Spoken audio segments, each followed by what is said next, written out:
मी कार्तिकी नेटके यशवंत होळकर माध्यमिक विद्यालय या शाळेतील इयत्ता 6वीची विद्यार्थिनी. मी आज तुम्हाला स्वामी निगमानंद बाबा यांच्या अवतार कार्यावरती सांगणार आहे. प्रथमतः स्वामी निगमानंद बाबा यांच्या प्रतिमेस वंदन करते. संस्थेचे संस्थापक, संस्थेचे मठाधिपती स्वामी जनार्दन महाराज, उपस्थित समस्त संत महंत यांच्या चरणी नतमस्तक होऊन आपणा सर्वांना वंदन करते. आणि आजच्या या शुभ कार्य दिवशी स्वामी निगमानंद बाबा यांच्या अवतार कार्यावर बोलण्याचा एक छोटासा दिगंबर ईश्वर विभूती राहिल्या त्या कीर्ती जगा माझी. आज या ठिकाणी या सप्त्याच्या भाव्यता, लाखो भाविकांची उपस्थिती आणि प्रचंड उत्साह पाहिल्यानंतर मनाला वाटणारी प्रसन्नता अवर्णनीय अशी आहे. स्वामी निगमानंद बाबा जरी शरीर रूपाने आपल्यात नसले तरी कार्य रूपाने ते आजही आपल्यात आहेत. त्यांची प्रचिती आणि अनुभव आपण निरंतर घेत आहोत. स्वामी निगमानंद बाबा यांनी आपल्या कार्याचा श्रीगणेश केला त्यावेळीची परिस्थिती कशी होती? अत्यंत दुर्गम असा परिसर, समाजात अज्ञान, अंधश्रद्धा, गरिबी, लाचारी याचे सोम शिंगेला पोहोचले होते. त्यामुळे सामान्य जनता असहाय्यपणे जीवन जगत होती. दारिद्र्य, अन्याय, अत्याचार, पाखंडी विचार, व्यसनाधीनता या चक्रग्रहात समाज अडकलेला होता. आणि खरं पाहिलं तर स्त्रींना शिक्षण नव्हतं. स्त्री ही अज्ञान आणि अंधश्रद्धा याला बळी पडली होती. बुडत हे जन ना देखे वेडोळा येतो कळवळ म्हणून या. या संतयुक्तीप्रमाणे समाजाला या दृष्ट चक्रातून बाहेर काढले पाहिजे. हेच आपले जन्मकार्य आहे असे समजून कार्यास आरंभ करणाऱ्या एका उत्कृष्ट आणि तपस्वी महात्म्याचा जन्म झाला. तो महात्मा म्हणजे स्वामी निगमानंद बाबा.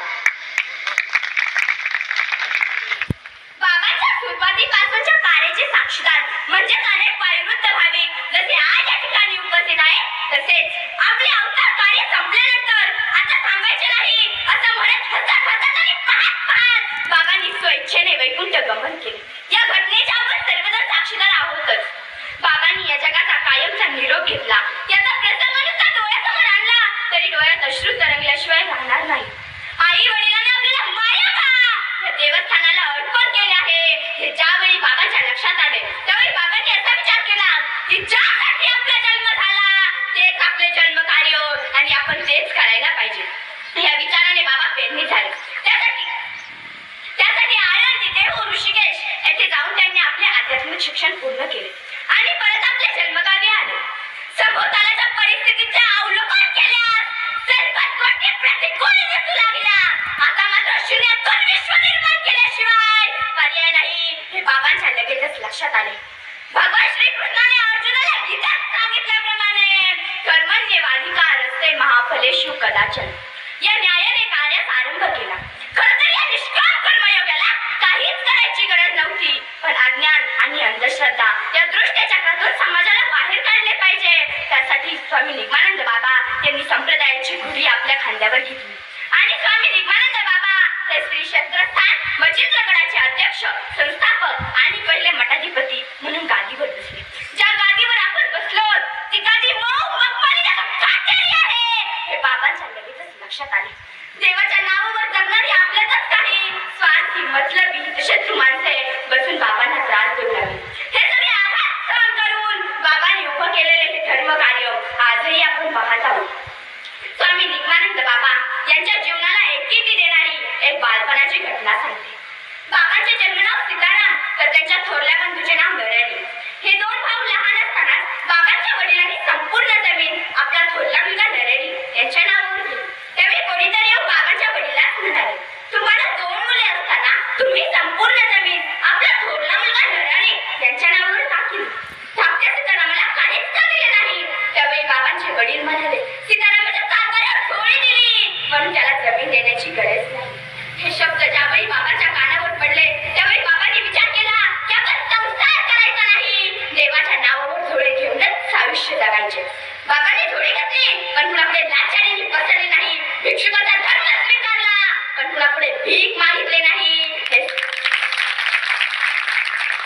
हे तत्व आणि सत्व बाबांनी आयुष्यभर जगले. मच्छिंद्रगडासह पैठण, पंढरपूर, आळंदी येथील मठ असतील, नांदेवाडी, कवडगाव येथील मंदिर असतील,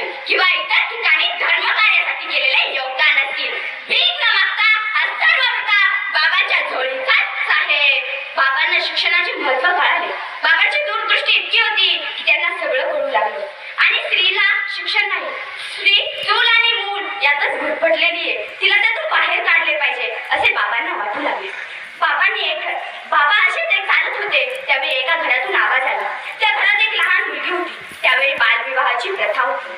ती मुलगी आपल्या वडिलांना म्हणत होती की बाबा बाबा मला शिकायचंय, परंतु तिचे बाबा म्हणत होते की नाही, शिक्षण हे आपल्या मुलीसाठी नाही, शिक्षण हे आपल्याला काहीच उपयोगी नाही, आपलं तर चूल आणि मूल याचंच आयुष्य आहे. त्यावेळी बाबांनी हे शब्द ऐकले. बाबा त्या मुलीकडे गेली. त्या मुलीला म्हटले, काय झालं मुली, का रडतीयस? त्यावेळी ती मुलगी म्हटली की बाबा माझे वडील मला शिक्षण देत नाहीत, परंतु मला शिकायचंय, मला या चूलमूल आणि यात नाही दूर पाडायचं. मुलगी बाबांना डोळे अश्रू आणून सांगत होती. बाबांची हीच घटना मनाला लागली. त्यासाठी बाबांनी शिक्षण संस्था काढली. 2 ठिकाणी शिक्षण संस्था काढून बाबांच्या या 2 ठिकाणी शिक्षण संस्था बाबांच्या दूरदृष्टीची साक्ष देणार आहे. सांगितल्याप्रमाणे भगवान श्रीकृष्ण संन्यासाची व्याख्या सांगताना अर्जुनाला म्हणाले, हे अर्जुना, संन्यासी कोणाला म्हणावे? आई, माझे मी ऐसी अथवन विसरले जयाचे अंतकरणी, पार्थाचा संन्यासी जाण निरंतर. श्रीकृष्णाचा हा उपदेश बाबांनी स्वीकारला. ज्यावेळी लोक बाबांना म्हणत की बाबा तुम्ही या गडावर खूप मोठे कार्य केले, त्यावेळी बाबा उत्तर द्यायचे की नाही, हे तर मच्छिंद्रनाथाचेच कार्य आहे. मी कोण आणि कुठला, तोच करता आणि तोच करिता. मी माझ्या आई वडिलांना कुठे काही चालले नाही आणि स्वतःही काम करून काहीच केले नाही. 2 वेद खायला मिळतात, हेच त्या मच्छिंद्रनाथाचे उपकार आहेत. या ज्ञानमय संन्याशाने एखाद्या निष्काम कर्मयोगाप्रमाणे आपला देह धर्मासाठी, समाजासाठी मोठ्या आनंदाने झिजविला. अहंकाराचा वाघाही आपल्या अंगाला लागू दिला नाही. हे कार्य मी केले नाही म्हणून ते माझेही नाही. या विचारावर अटळ श्रद्धा ठेवून दवाखान्यात जाताना गडाच्या सर्व चाव्या आपले उत्तराधिकारी जनार्दन महाराज यांच्या हाती सोपवल्या आणि बाबा निघून गेले. ते परत न येण्यासाठी बाबांच्या कार्यरूपाच्या पाऊल खुणा आपल्याला चिरंतन प्रेरणा देत राहतील, यात शंकाच नाही. हा ज्ञानमय सूर्य मावळला तरी काही दिशाने प्रकाश येत राहो, ही मच्छिंद्रनाथास प्रार्थना करते आणि मला या व्यासपीठावर बोलण्याची संधी दिल्याबद्दल